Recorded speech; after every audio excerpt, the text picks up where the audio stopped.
Hey everyone, welcome back. Ready for another deep dive? Definitely. So it's this English learning podcast called Daily Money Briefing. Huh. Interesting. Okay. It's actually pretty cool. You get the Yeah. financial news and kind of a language lesson all in one. Oh, I like that. Sort of killing two birds with one stone. Exactly. Today we're cutting through the noise on three really big global shifts That's right. We've got U.S. interest rates, something pretty major happening with nuclear energy. and big reforms in South Korea around pensions and labor. Exactly. Our mission, as always, is just to distill the key nuggets so you walk away really knowing what's going on. Let's dive in. Okay, first up, the U.S. Federal Reserve. There's a growing chatter about a possible interest rate cut, maybe even as early as July.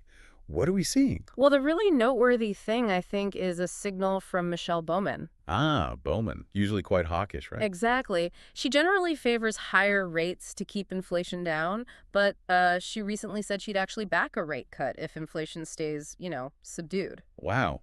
Okay, that is a shift from her usual stance. That would catch some attention. It definitely did. And yet, then you have Fed Chair Jerome Powell. He sounded, well, much more cautious at a recent House hearing. That's the other side of the coin. Yeah. He basically said, we don't feel any urgency to move, Mm-hmm. and wouldn't even point to a specific meeting for a cut. Right. No hints on timing.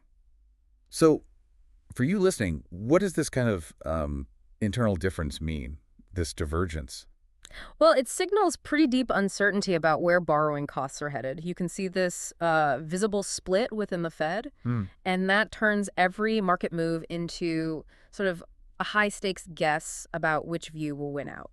People are watching this incredibly closely. Makes sense. It's a key indicator for anyone thinking about investments, loans, or just the economy's general direction. Absolutely. Crucial stuff. Okay, shifting gears now from, let's say, central bank caution to some pretty bold energy moves. New York State. Yeah. They've just announced plans for a brand new nuclear power plant. Yeah, that's right. And it's significant because it's the first new U.S. nuclear project announced in about 15 years. 15 years, wow. What's the background here? Is this connected to anything broader? It seems to be. I mean, this comes just weeks after President Trump's executive order. He declared this nuclear renaissance, remember? Right, aimed at restoring U.S. leadership in nuclear tech. Exactly. So you could see New York's plan as a kind of direct, real-world test case for that national ambition. Interesting timing. So what are the specifics?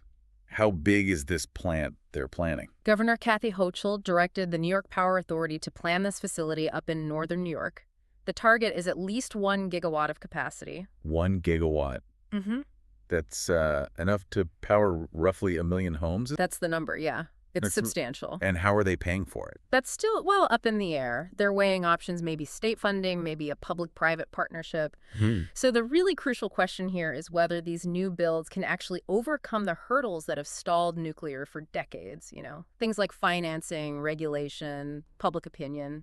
Yeah, it's a big test, not just for New York, but maybe for this whole Renaissance idea. Precisely. It could set a precedent.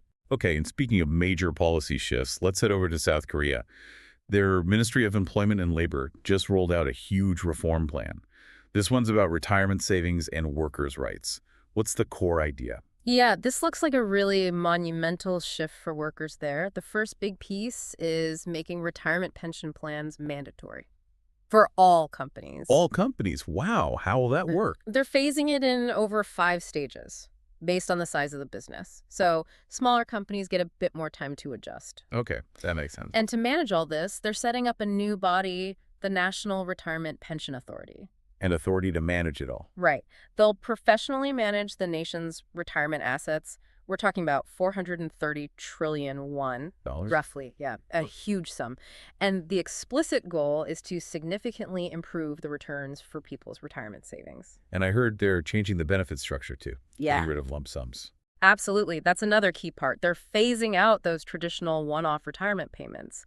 The idea is to consolidate all severance pay into these new pension plans. And making it easier to join the plan. Much easier. Eligibility kicks in after just 3 months of employment now, down from the old 1-year requirement. 3 months versus a year, that's quite a difference. It is.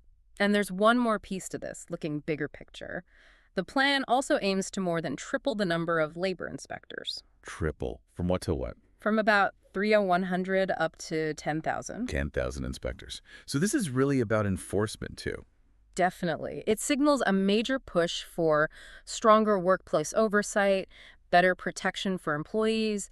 It's a strong commitment to, social welfare and worker security. So, okay, recapping here.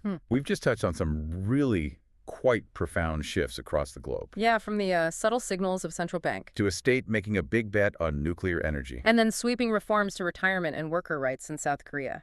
It really covers a lot of ground. Economic policy, energy infrastructure, social safety nets. It does. And maybe that brings us to a final thought for you, our listener, to consider. Okay. How do these different shifts, the Fed stance, New York's nuclear bet, Korea's worker reforms, how do they, maybe collectively, hint at the changing priorities and challenges facing global economies right now? Right. What patterns or bigger implications jump out to you when you put these pieces together? Something to mull over. Thanks for diving deep with us today.